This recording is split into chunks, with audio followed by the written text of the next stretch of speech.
Салом бинандагони гиромӣ. Барномаи дар дили санг аст манзур аз телевизиони илм ва табиат. дар ин навбат мо тасмим гирифтем ки дар бораи санги хеле муҳим барои соҳаи технологияи муосир бастенезит маълумот диҳем. бастенезит минерали нодир аст ки барои истеҳсоли технологияҳои муосир нақши калидӣ мебозад. оё шумо медонед ки телефонҳои мобилии шумо, мошини электроникӣ, моҳвораҳо аз минерале таркиб ёфтааст ки бе он ин технологияҳо вуҷуд дошта наметавонанд. ин маъдани нодирро дар истеҳсоли электроника, саноати кайҳонӣ ва технологияи васеъ истифода мекунанд. аммо ин маъдан чӣ гуна пайдо шудааст? он дар куҷо истихроҷ мешавад? дар Тоҷикистон онро истихроҷ мекунанд? барои ҷавоб ба ин саволҳо пайгири барномаи мо бошед. ҳар як минерал таърихи худро дорад. баъзе маъданҳо ҳазорон сол боз маълуманд, вале баъзеи дигар танҳо бо пешрафти илм кашф шудаанд. бастенезит низ маҳз чунин маъдан аст. он садсолаҳо номаълум буд ва илм аҳамияти воқеии онро ошкор кард. минерали бастенезитро соли 1838 дар Шветсия кашф карданд. номи он ба шарафи коршиноси масоили маъданшиносӣ Торберен Бастенес гузошта шудааст. дар ибтидо он танҳо як минерали зебо ҳисобида мешуд, вале дар асри 20 олимон фаҳмиданд ки он манбаи асосии металлҳои нодирзамин мебошад. металлҳои нодирзаминӣ мисли неодим, итрин, латан аз бастенезит гирифта мешаванд ва онҳо барои истеҳсоли магнитҳои пурқувват батареяҳои литионӣ муҳиманд.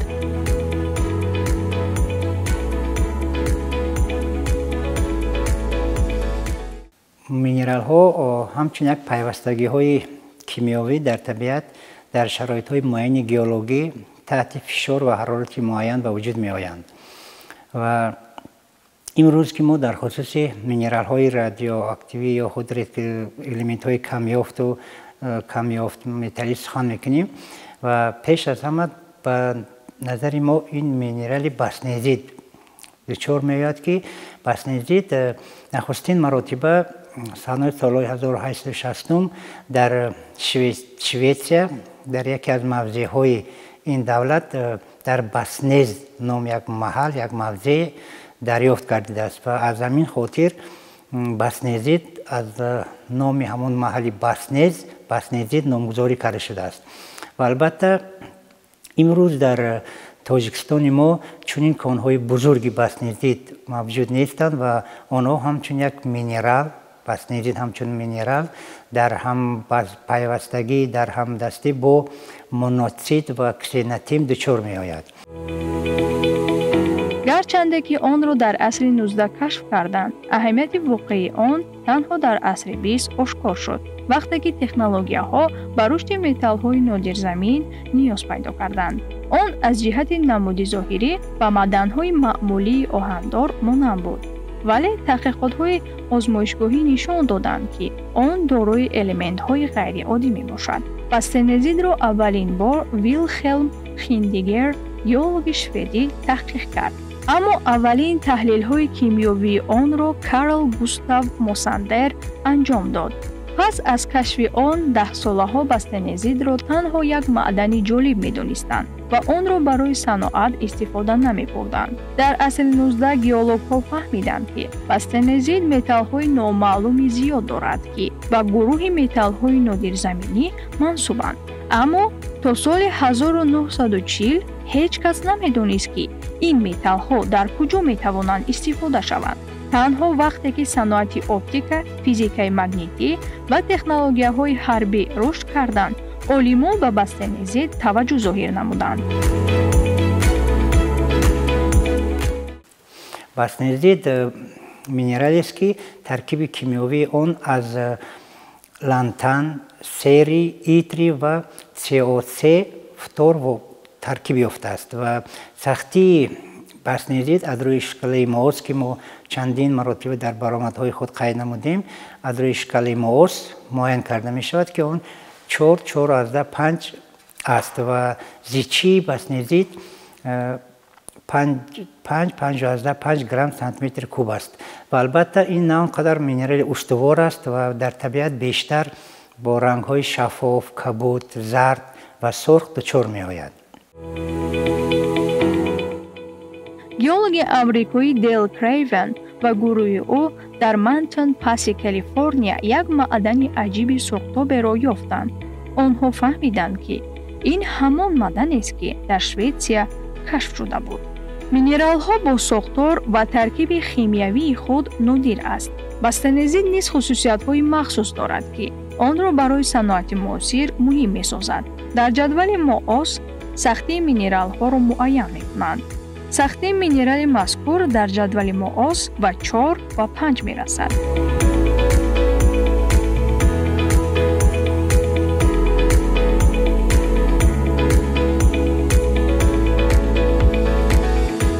باستانزیت در شکل علاهیدگی در طبیعت وجود داشتنش خیلی با نظرداشت شرایط‌های گیولوژی دشوار است. از این رو در اسوسیاسیون مینرال‌های کسیناتیم، مونازیت، فلوریت، آپاتیت دچار می‌آید و اون مینرال‌هایی که ما اینجا قید کردیم این مینرال‌هایی که بیشتر در ترکیب آنها عنصرهای کمیافت زمینی موجود هستند.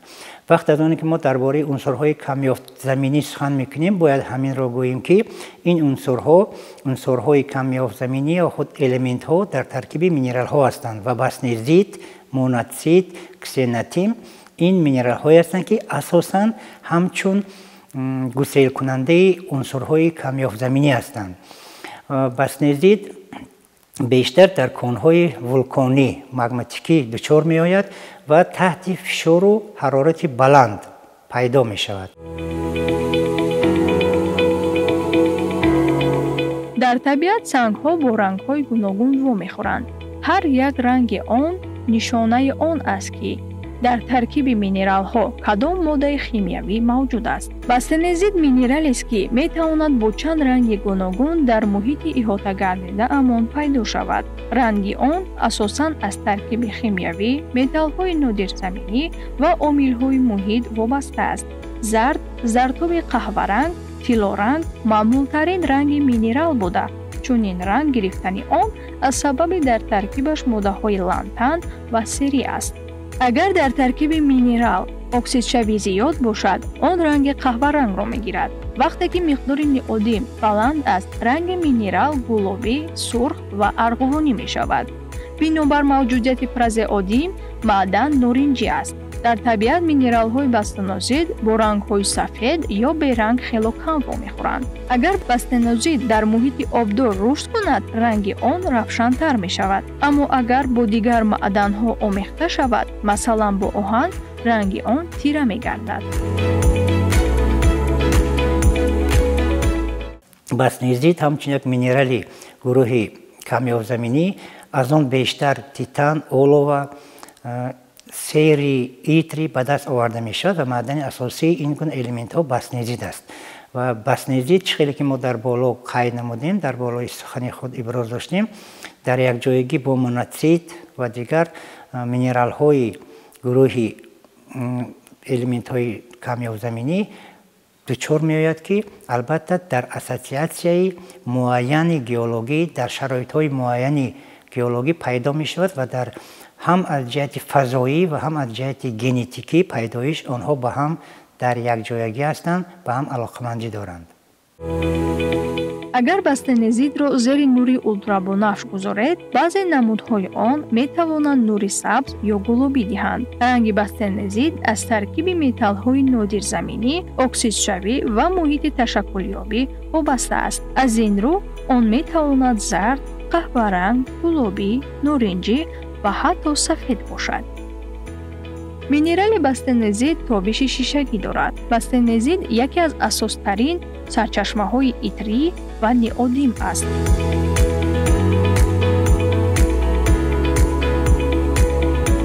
وقتی که ما درباره باستانز میگوییم و باستانزیت از آنجا سرچشمه میگیرد، در تاجیکستان ما هم چندین موضع‌ها هستند که در آنجا چندین مینرال‌های نو کشف کرده شدند. چیزی که ما در صحبت‌های قبلی ابراز داشتیم، مثلا همین دره پیور چندین مینرال‌های هم رادیواکتیوی و هم کمیافت زمینی خیلی زیاد هستند. استرونسی، باری، تانتال، نیوبی که آنها هم همچون المنت ها، همچون متال های کمیاب‌زمینی در آینده برای پیشبرد اقتصادی خدمت می‌رسانند. در آنجا نیز چندین فرض کنیم من ترکستانیت مینرال رادیواکتیوی است که موضع ما قطارگاه ترکستانی نامیده میشد که محض از همین قطارگاه ترکستان که دره پیاز به همین قطارگاه تعلق داره یافت شده است.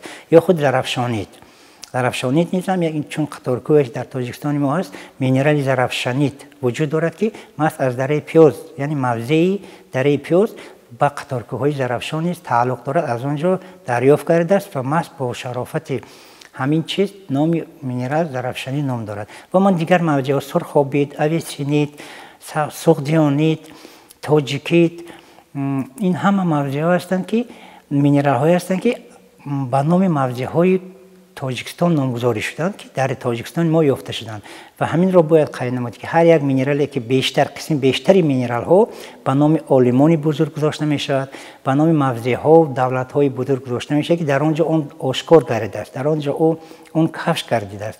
به همین خاطر نام این یا اون موضع ها رو به این یا اون مینرال می دهند که مکان اساسی دریافت اون عنصر اون مینرال همون جا است. در طبیعت هزارها نمود مینرال ها موجودند ولی نه همه آنها را با آسانی دسترس کردن ممکن است. بسیاری از معدن های گرانبها و تکنولوژی در جنس های کوهی پنهان شده اند و برای پیدا کردن آنها تحقیقات های عمیق ژئولوژی لازم است. جستجوی معدن کاری آسان نیست.